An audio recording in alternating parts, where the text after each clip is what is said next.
Dana McNeely dreamed of living in a world teeming with adventure, danger, and romance, but she had a problem. She also needed a lot of peace and quiet. She learned to visit that dream world by stepping into a book. Better yet, hundreds of books. Soon she began writing her own stories, fact and fiction. Inspired by the Bible stories of Elijah, Dana wondered why the prophet came to stay with the widow of Zarephath and her son. Who were they? What was their life before? How did the boy change after he died, saw the other world, and came back? Those questions led to Dana writing Rain, in which she built her dream world of adventure, danger, and romance. Peace and quiet, however, have remained elusive. No stranger to drought, Dana lives in an Arizona oasis with her hubby, the constant gardener, two good dogs, an antisocial cat, and migrating butterflies. Dana, good morning. Thanks so much for being with me today. Well, it's lovely to be here, and I really thank you so much, not only for giving me this opportunity to speak to your readers, or I should say listeners, shouldn't Oh, I? And also for those earrings that you sent me for you're so welcome. I'm glad you like them. I really did. So, I want to start off by asking you, how did you get start writing? Like a lot of writers, I began writing in childhood, and I laugh at those early attempts, but they were kind of cute. One was about a white dog that was surprisingly very close in personality to a black puppy I had at the time. But I was trying to, make it fiction. Of So course. kept writing, and I did a lot of writing beginning in my high school years for the local newspaper, the Arizona Republican Phoenix Gazette, local but big newspapers. Yeah. And I was doing teen news from my high school, and it was a nice little magazine they put out on the weekends. So I wrote for them, and then after I graduated high school, they kept giving me special now I can't think of the word. When I graduated from high school, they gave me special projects. And once I was able to interview a set of twins who skated with the Ice Capades at the time. So that was a lot of fun. Yeah. And I kept writing and learning and honing my skills, but had no luck selling anything, especially this book that had spinaled in the Genesis and just seemed to get a lot of initial, yes, let me see that, send me the whole book, but not a final contract until 2019 when I decided to quit.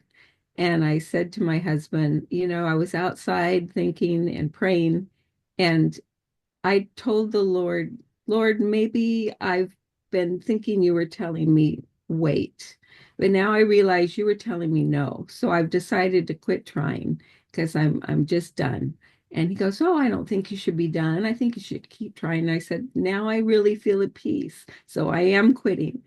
And the next day, I got a text from a stranger, and she said to me, "Are you the Dana McNeely who wrote Rain? And if so, have you sold it yet?"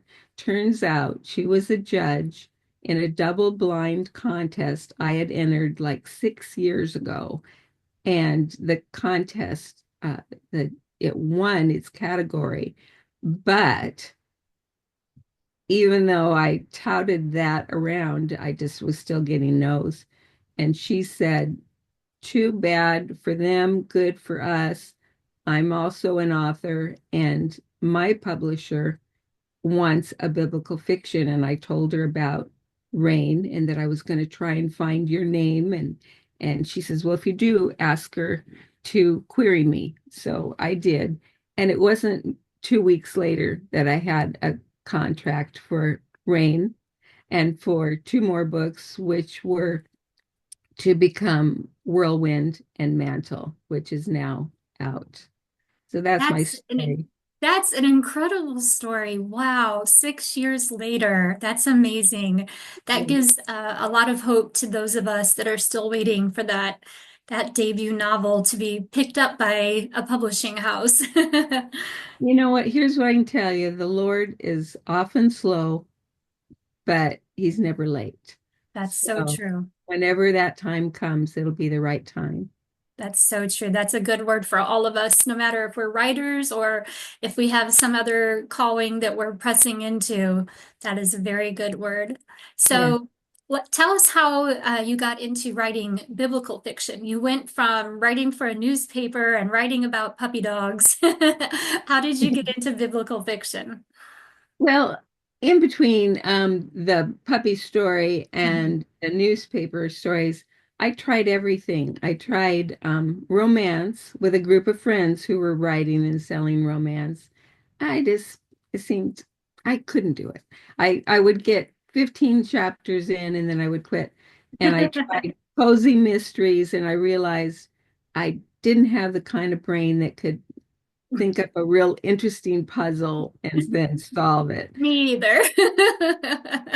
So you read the part at the beginning where I was reading the Bible and stopped on, the widow of Zarephath and her son. And that was the time. And I wrote a scene from that, gave it to my critique group, a great critique group I've been with now for 30 years. And they said, "This is the best thing you've ever written. Oh, So wow. engrossed, you've got to finish this book." So I did. And they read it for over a year while I, did a chapter at a time, cheering me on. A critique group can be a wonderful thing. So Absolutely.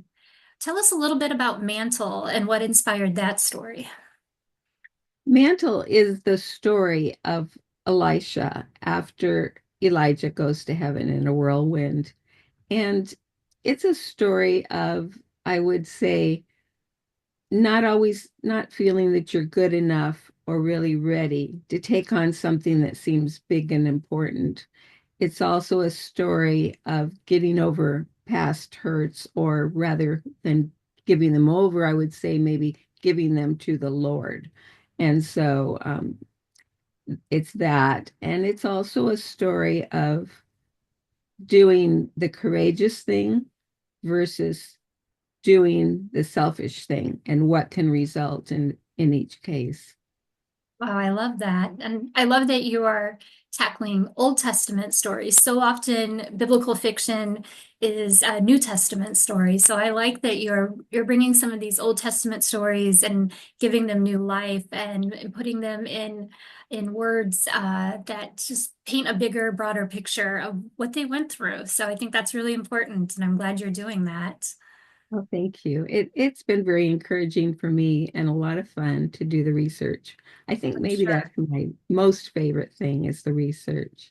I'm sure. And I know there's a lot of research that goes into any type of historical fiction, but I can imagine with biblical fiction, you have to go pretty deep and do a lot of research to keep those storylines accurate and to really describe what life was like back then. I'm sure Right. it's a lot of research. Well, and you mentioned accuracy. In my second book, Whirlwind, I had, this is a story of Naboth. And so I was writing Naboth and his son and his grandson. And about halfway through the book, I was doing a cross reference that I hadn't looked up before. And it was a charioteer saying to his friend, "Remember that time when we uh, rode behind King Ahab?"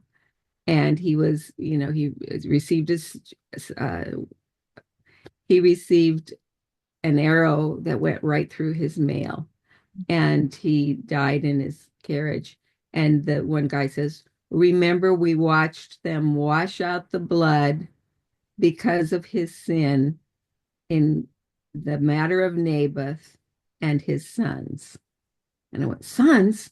I only have one son." Oops. And I pride myself on biblical accuracy. I told my critique group, and they encouraged me to forget it because it was too late. I was halfway through the book. And I went, I can't. I'm going to have Oh. to go back and fix it. And so I did. And I think I fixed it in a way that actually made it a better book. Oh, well, that's So, good. That's good. I understand when you're working on a project like that and you find one inaccuracy, it's like, can't let this go. I have to fix yeah, it. fine. Yeah. So anyway, but I got through it. I prayed about it a lot because I even said, Lord, is it okay if he goes, no. Got to do what he says. But what are you working on next?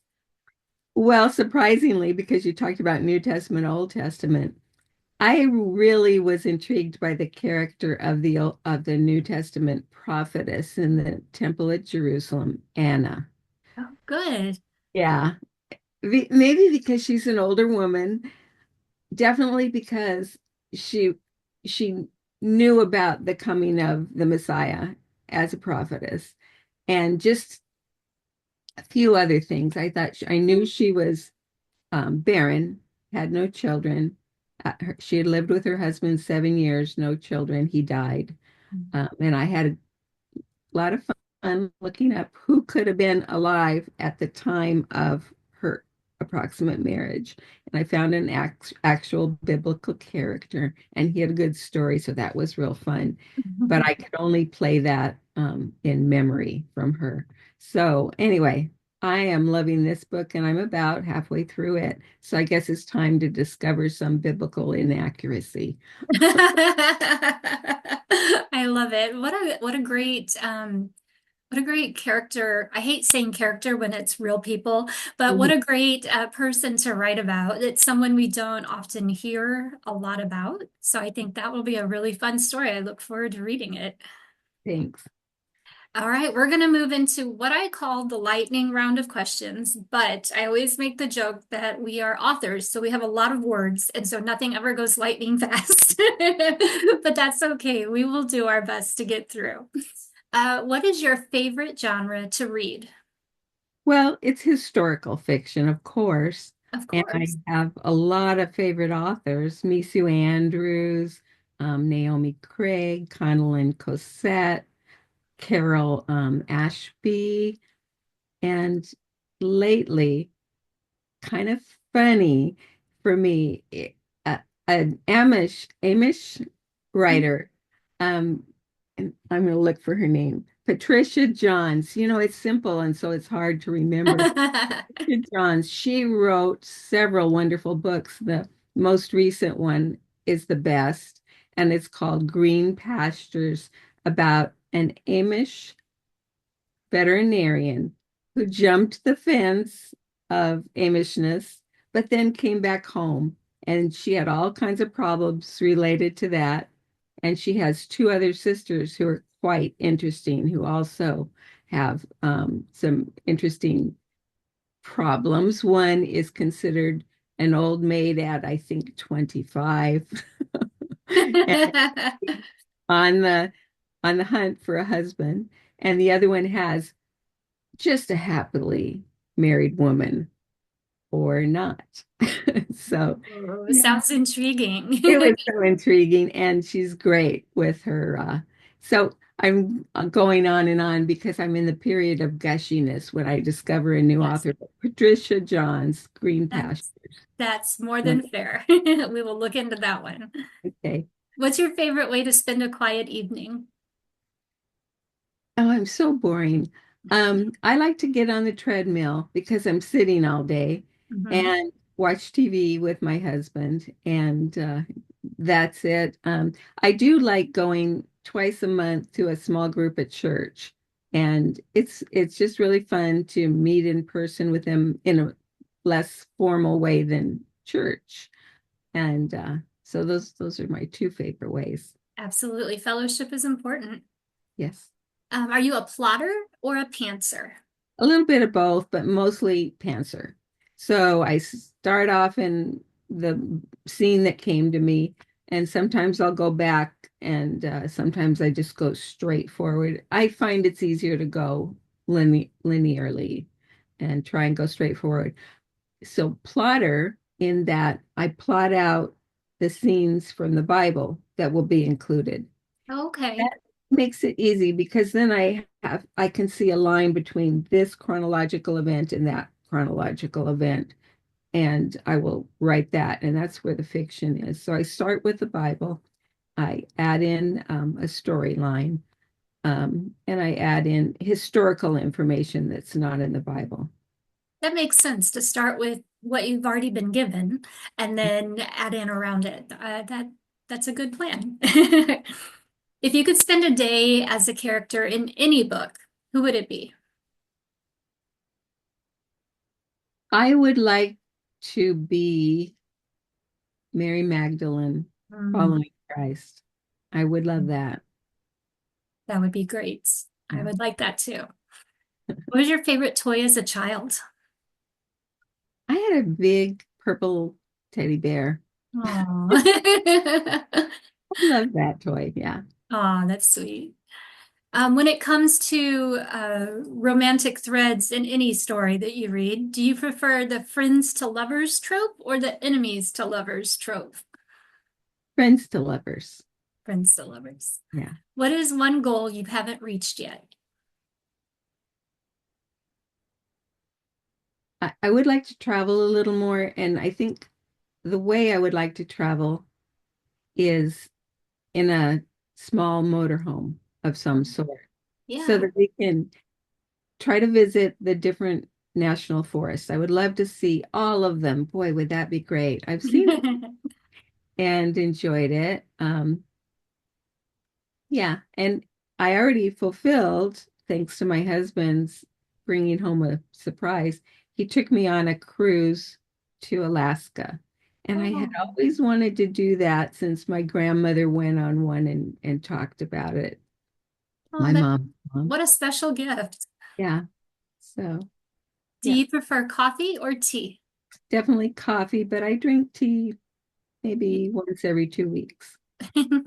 There's the kind I like that is from, oh, I can't remember the name of the little health store, but at any rate, it's kind of a mint and it's all herbal. And I really do like the taste of it. It's just that I'm a little bit low energy. And so I more often need that coffee boost. And coffee doesn't keep me up even if I drink it in the afternoon. So it helps. But uh, yeah, tea would I would dissolve in a puddle on the floor, I think. Do you like to do anything else creative or crafty? Well, I think I'd have to tell you about the things that I used to love to do because I really did give a lot of them up. I really loved um, quilting, and I quilted with a machine, and I got a real fancy machine. And I hope to take that up again in the near future. And I can prove it because I got out the instructions again and started trying to figure out how to turn it on, which buttons to push and all. And the other thing would be I really liked playing on the ukulele. I have Yeah. a really cute little ukulele that looks like a pineapple. And I used to play with a group and they were real fun. It's like if you're all playing the ukulele and singing together. Oh my And goodness, how it, fun. it was fun. And you can just stop if you can't play that chord. Yes, yes. My family went to Hawaii a few years ago and they gave us a little ukulele lesson and we came home and bought the kids ukuleles and I tried so hard to learn and I just realized my fingers don't work that way. I've played the piano since I was 4, but I cannot get my fingers to cooperate on a ukulele.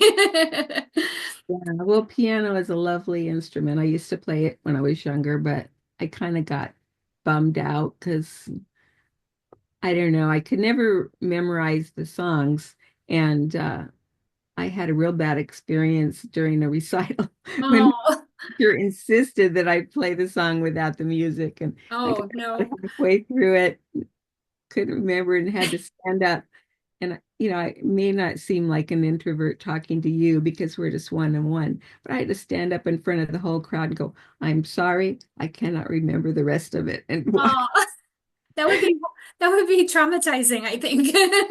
out. Oh my goodness. Well, next question is, do you prefer reading on an e-reader or a physical book? I prefer a physical book, and I write in the margins. I use pencil, highlight. I will highlight things sometimes. So I always, I love reading. I actually like listening to a book tape best because I can do it on the treadmill and I Yes, have more time to do it. And you know how it is. You spend so much time looking at your computer while you're writing, and then the end of the day comes, and so it's easier to want to listen. But I also like paper so that I can, like I said, write in the notes because I like to learn from authors I love. I do They all have too. different things to teach me. Absolutely. I agree. If you could go back in time and spend a day in any era, what year and location would you go to? Okay, I already said Mary Magdalene and Jesus, so let me think of something else. I would like to, the westward expansion. I Mm, would like to do something on one of those trails, crossing the country, you yes. know, meeting a cowboy, falling in love. That would be fun. Yeah, that's Until it. you had to hunt for your own dinner and things like that. Yeah, that's bad. Skinning it, Yeah, twisting the neck off the chicken. no. But the romantic part of it, absolutely. What is your favorite snack? Cookies. I Cookie. really like oatmeal cookies with raisins Mm. and maybe even those craisin things in them. So, Yes, yeah, I do too. I do too. How do you pick names for your characters, aside from the ones that the Bible already gave you?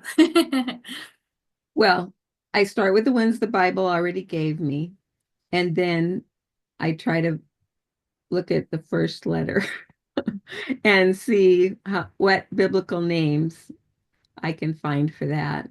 In my first book, Rain, I remember I had to look at some Phoenician first names Oh, because some of my characters came from Zarephath.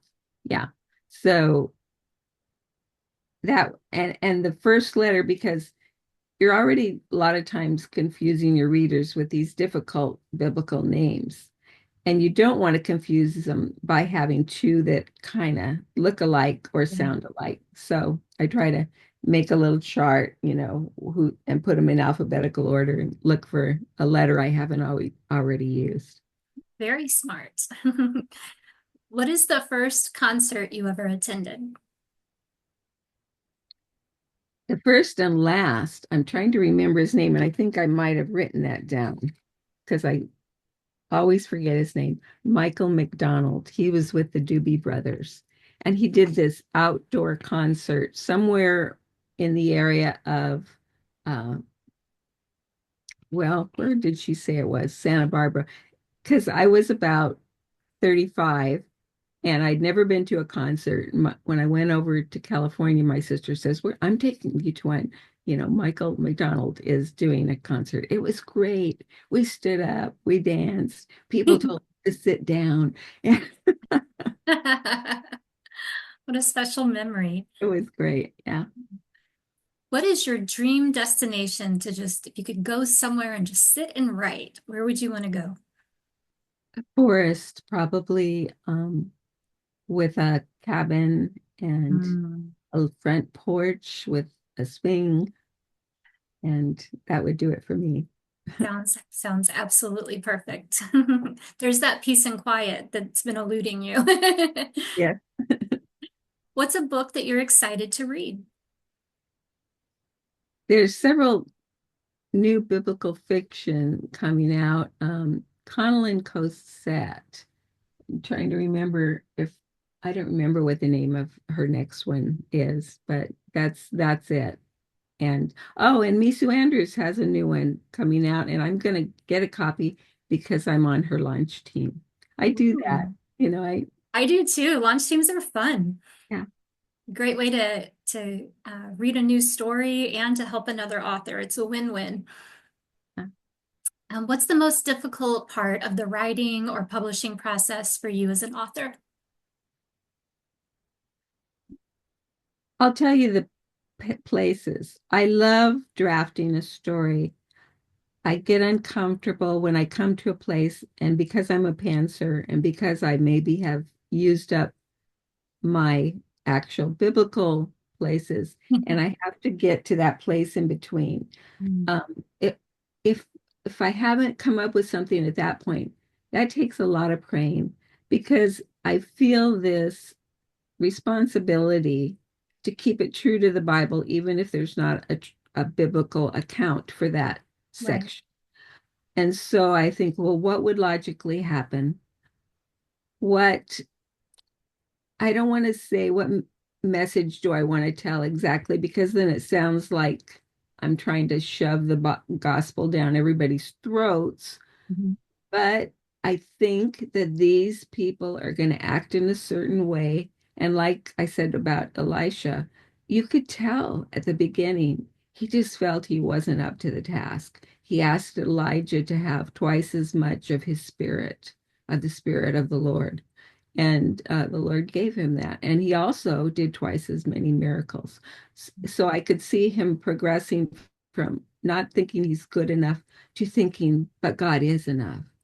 And so I try to, remember. So I guess it would be called a character arc. Mhm. And so I want the character arc to be appropriate to how the person is revealed in the Bible.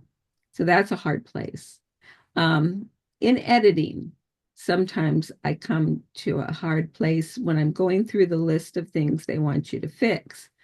And sometimes I can't think of anything right at first again. And yet I know that most times, my probably 99.9% of the time, my editor is right. And so I try to think, what can I write that will answer the question she is asking and still will be me writing, not changing my voice. And I'm always happy in the end, but I'm always kind of challenged. Mhm. So at those two times, I would say. That's more than fair. I understand. So, Dana, tell us, where can readers learn more about you? I'd love to have them come to my website, which is just my name, danamcneely.com.